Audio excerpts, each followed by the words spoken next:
What separates the brands we use from the brands we can't live without isn't a shinier product, it's a smarter how. The way they remove friction from our day, turn that's fine into that's effortless, and make choosing them feel like second nature. Hey friends, welcome back to Chats with Jason. I'm your host, Jason S. Bradshaw, and today we're joined by one of the clearest minds in branding on the planet, Alan Adamson. Alan crystallizes brand stories and turns them into action. As the former chairman of Landor, he's shaped icons like Accenture, FedEx, HBO, Marriott, and the list goes on. He co-founded Metaphors, where senior operators actually do the work. He teaches at NYU Stern, is a regular on CNBC, NBC, and ABC, and he's the person companies call when their brand is under legal fire, serving as an expert brand witness. His latest book, Seeing the How, flips the script on disruption.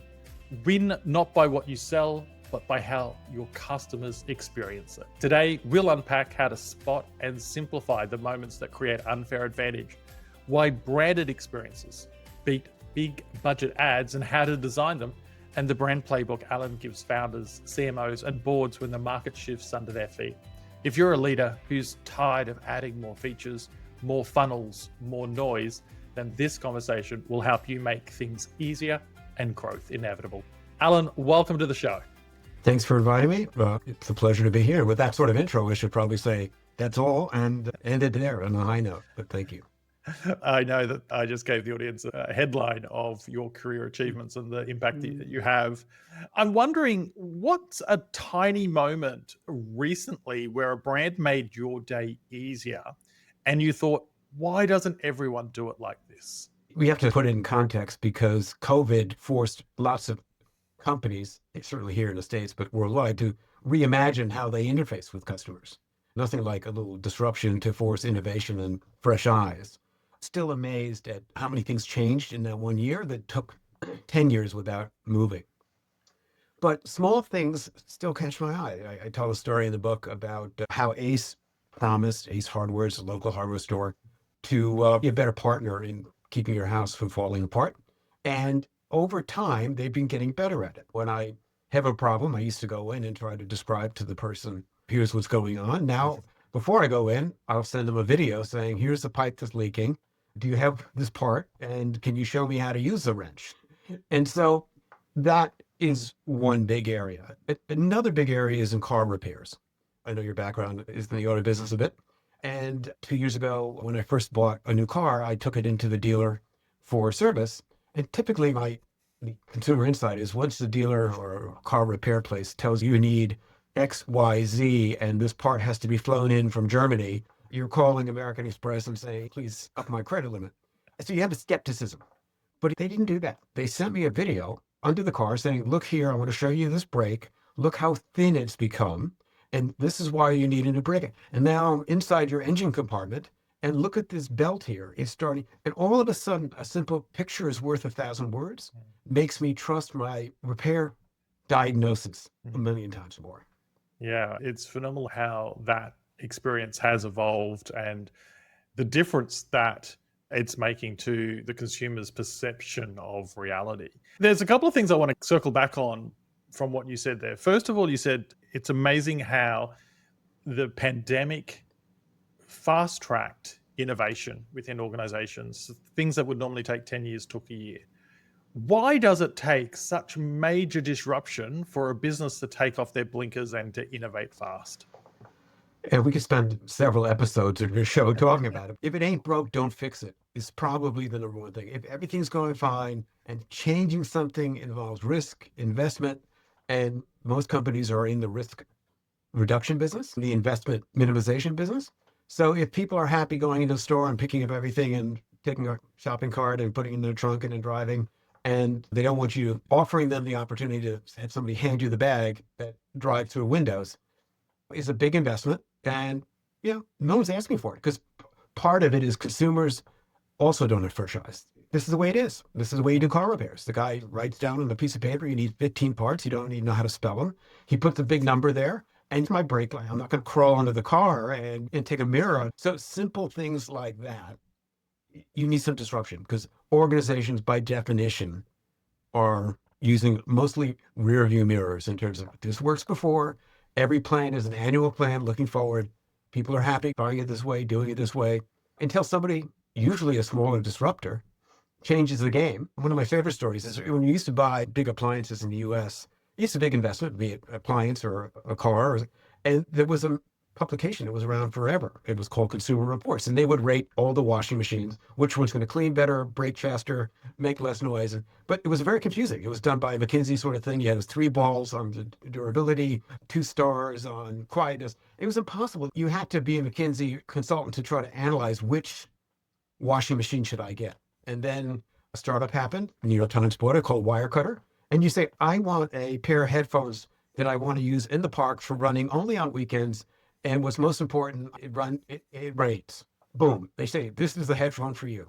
Product reviews were always done. And there was a belief that the more complicated, the more choice, the more information, the better decision. But consumers today don't want to read 15 web pages. Some people do, of course, car enthusiasts or washing machines enthusiasts.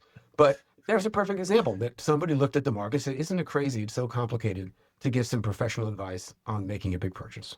Yeah, they absolutely just simplified the experience, got out of the way of looking smart and actually delivering value. And the other example that you gave was around your vehicle repair experience and how pictures told 1,000 words. Now, there is, at least in every major market that I'm aware of, consumer research that says consumers don't trust the repair experience.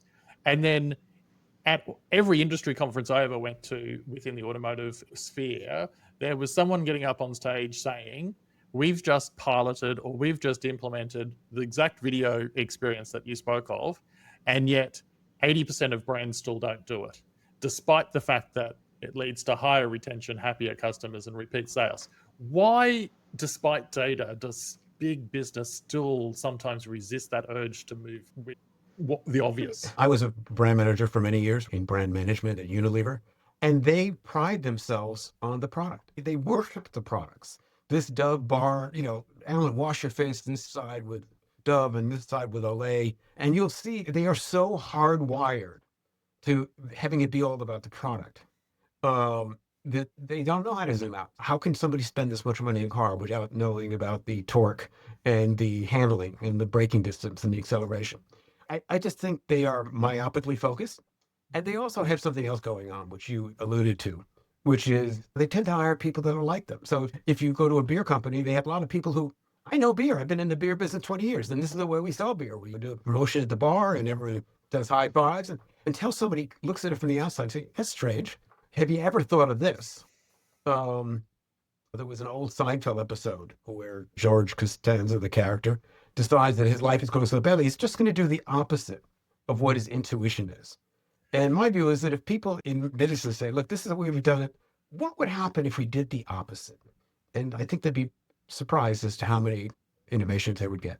Yeah, I actually remember that episode. Bringing back some good memories. The question I ask all guests on our show, if a 10-year-old asked you, what's the difference between brand marketing and experience? How would you explain it, but just by using what's in their backpack? Yeah, and using it without using the 1,000 words of jargon that pollute the entire field. I would say a brand is like the book in your backpack. It's the story you want people to remember when they meet you, drive your car, clean your clothes at your shop. Marketing is how people get that story, that book, have you read it. Try to read it and try to go from it's in the pages to understanding it and believing it. And experience is a faster way to do marketing because if people experience something, they learn it faster, they believe it more. We knew that from sampling back in the day. We could spend forever talking about things, but you get somebody try this. Lemonade tastes great, less filling. And importantly, social media. Yeah, no one shares, did you see this toothpaste has 12% more fluoride? Wow. But if you came across a place in Central Park and somebody said, hey, let me show you this new toothpaste. Can we brush your teeth for you right in Central Park?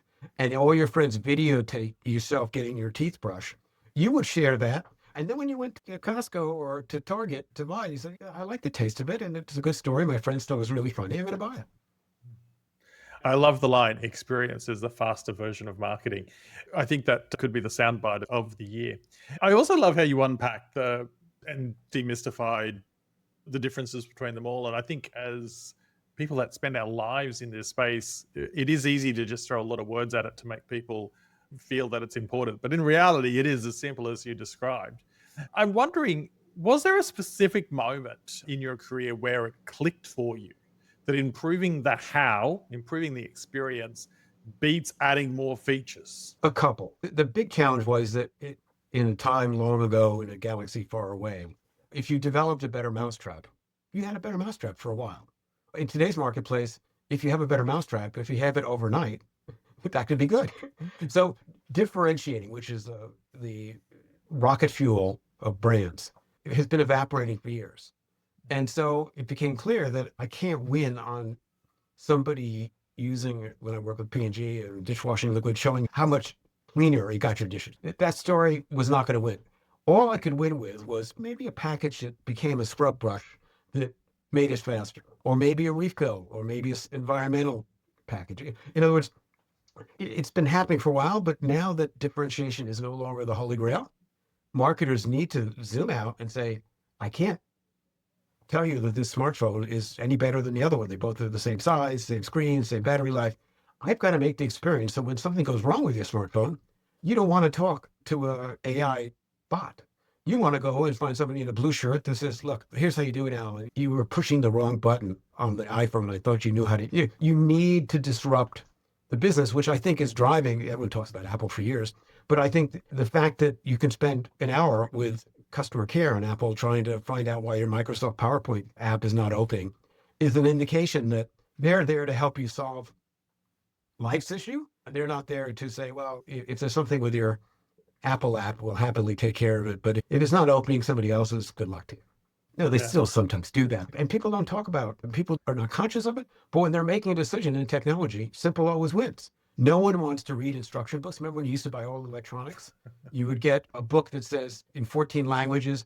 Even the car business is still true. If you try to find something out about your car, one, they have the screen display interaction, which is a user experience from the Flintstones, or you have the Encyclopedia Britannica, which everything about the car from mat cleaning to how do you escape if the windows are locked.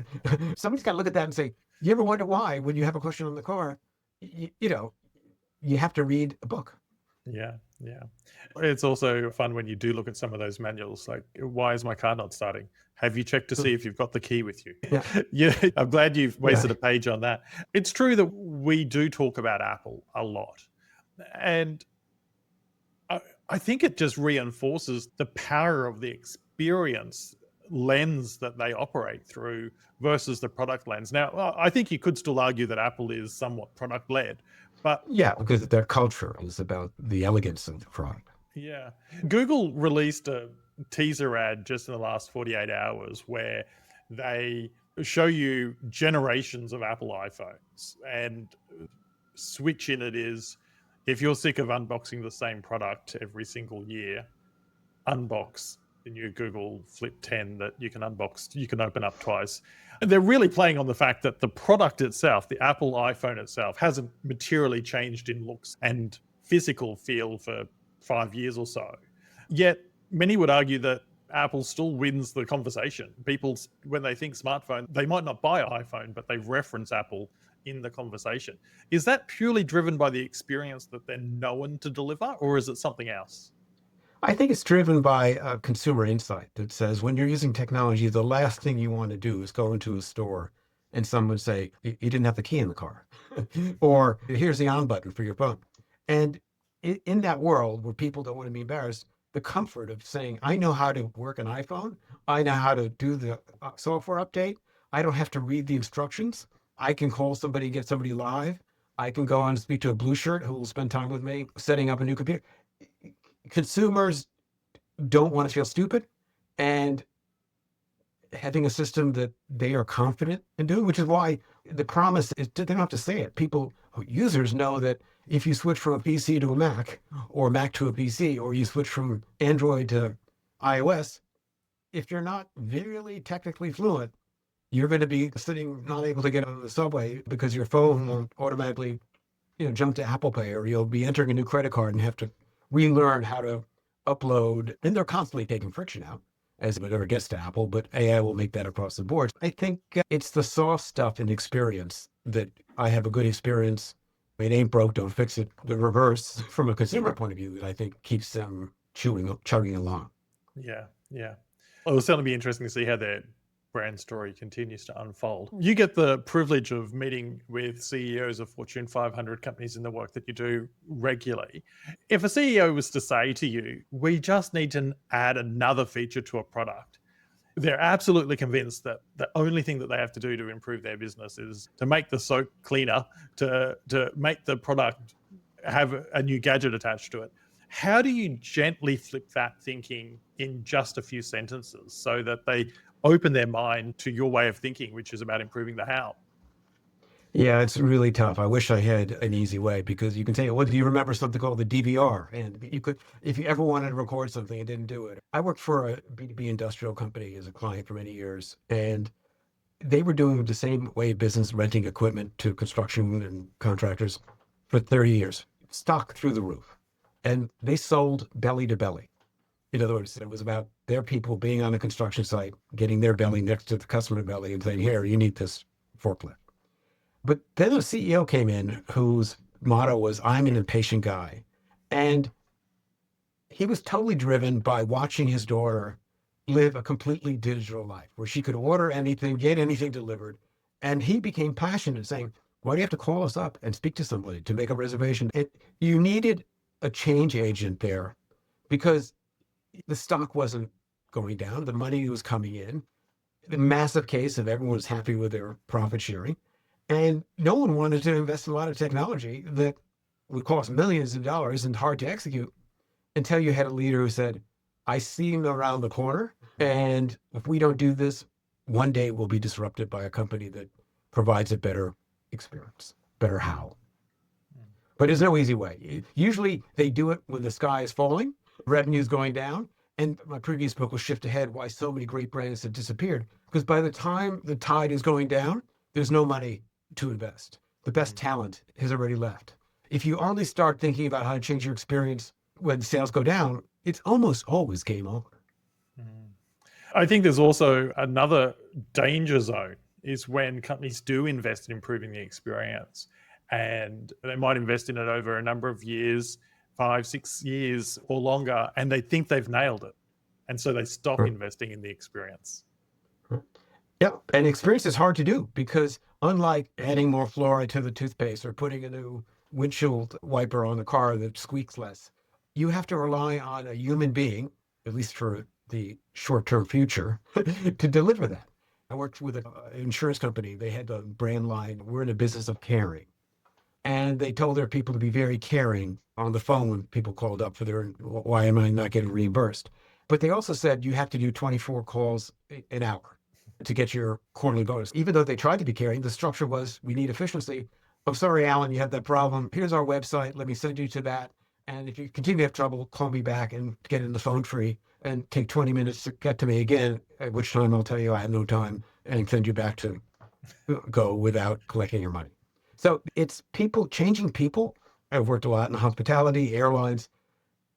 Really, if there's no product difference, and it's not about, yes, you can have a better seat, it's more comfortable with a better screen, but ultimately, speaking to the CEO of Delta, and I said, what keeps you up at night? The price of fuel, you buy a Boeing or you buy an Airbus. And he said, I have to put a team together, 10 people coming together that don't work together. A pilot from this thing, a flight attendant, they have to gel, and they have to understand that our job at Delta is exceeding expectations.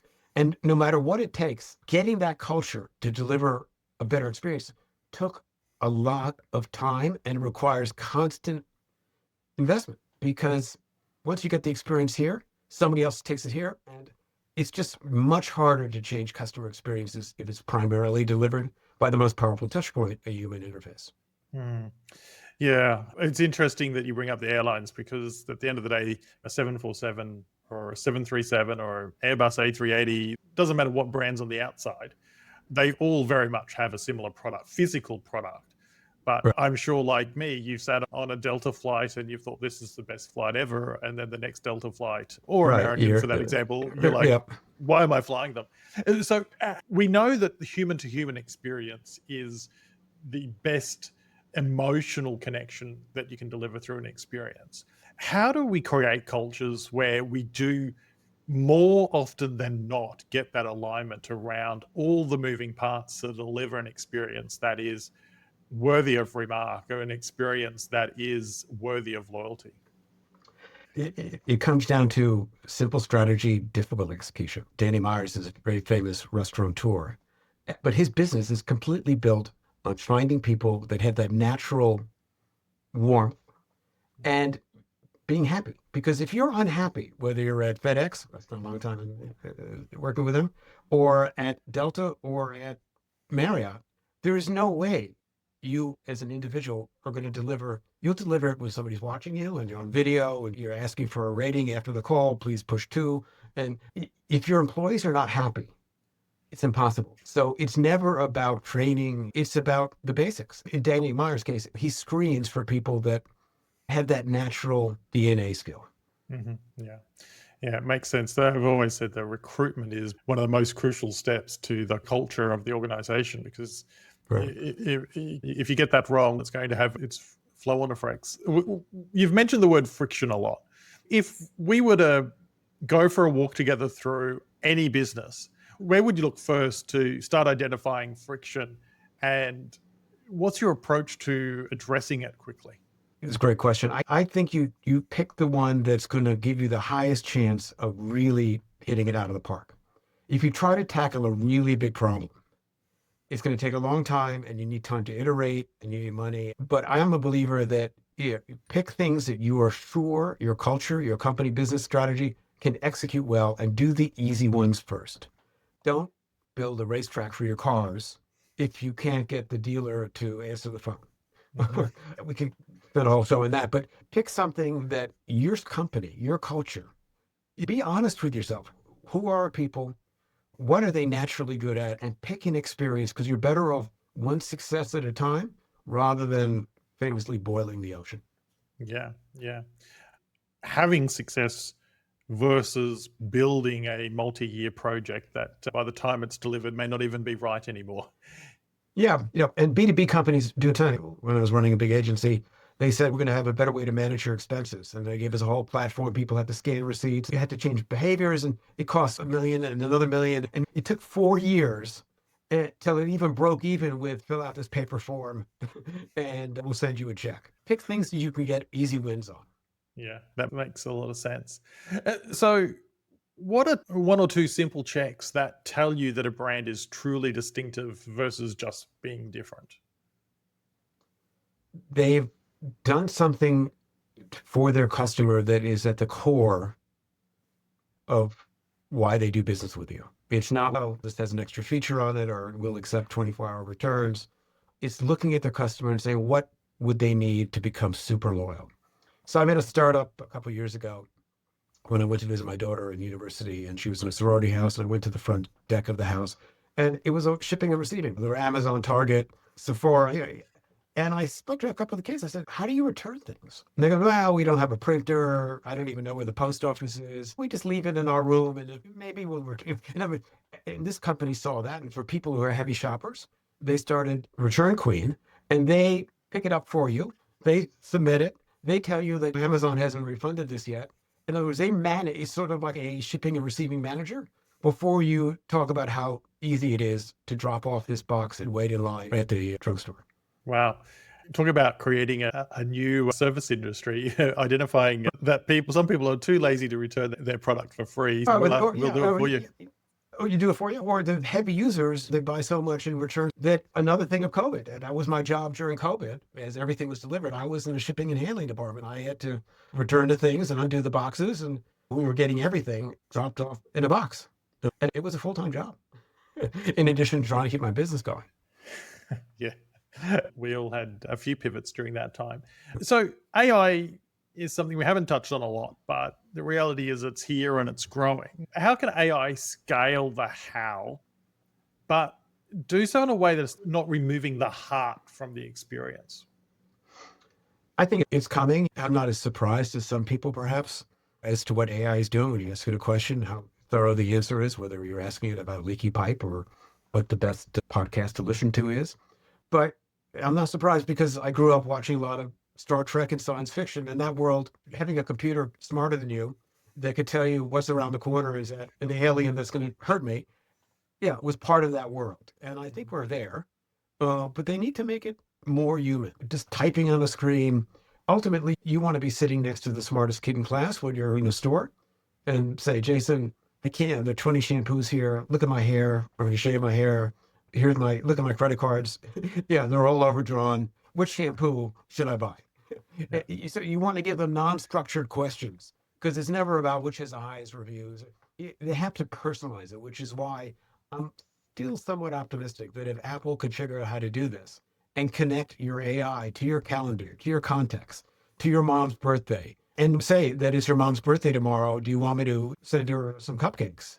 Because last year you did that and she loved it. I saw the note.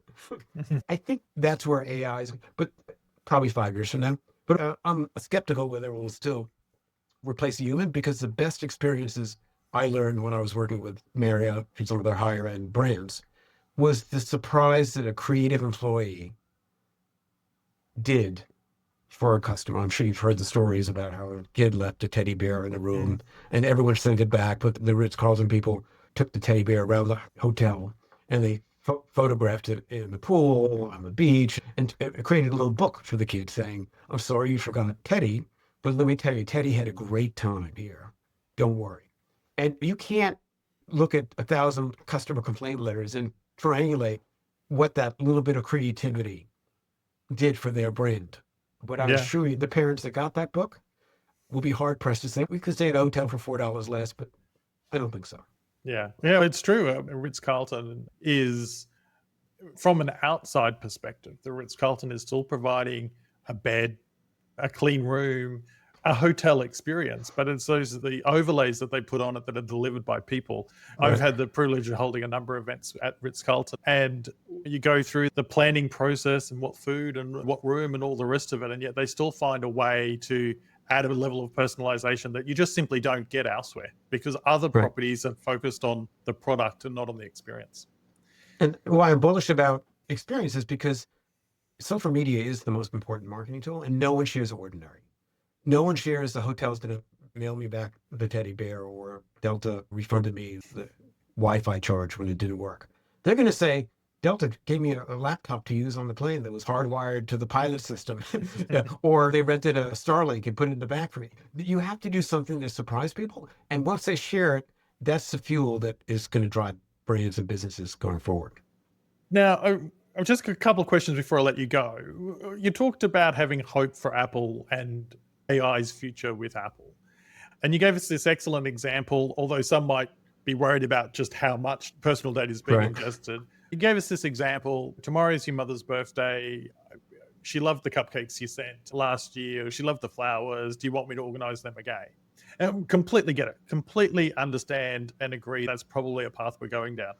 But then I raised the question. Google has the world's most used email platform. Google has a smart ecosystem. It has AI that is arguably better than Apple's because Apple doesn't have anything yet. Like they have a tagline, they don't have a system.